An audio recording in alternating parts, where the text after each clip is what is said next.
மாண்புமிகு முதலமைச்சர் அவர்கள் பெரம்பூர் தொகுதி.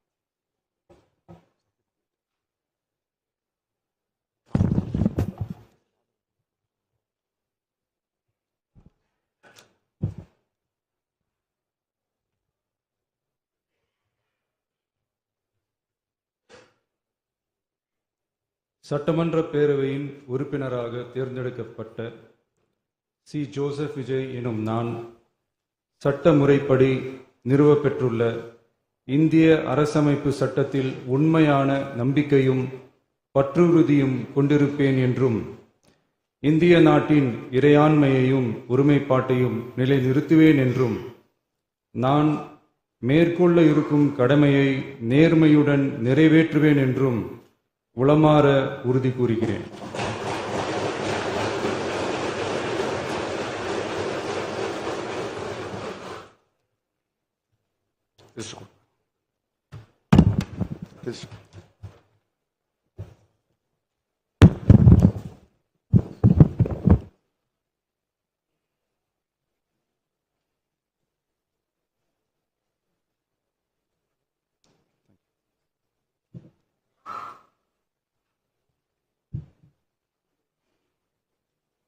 மாண்புமிகு திரு என்.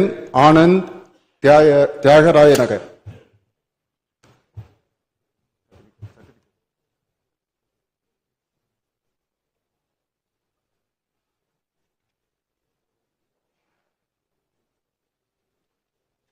சட்டமன்ற பேரவையின் உறுப்பினராக தேர்ந்தெடுக்கப்பெற்ற என். ஆனந்த் என்றும் நான் சட்ட முறைப்படி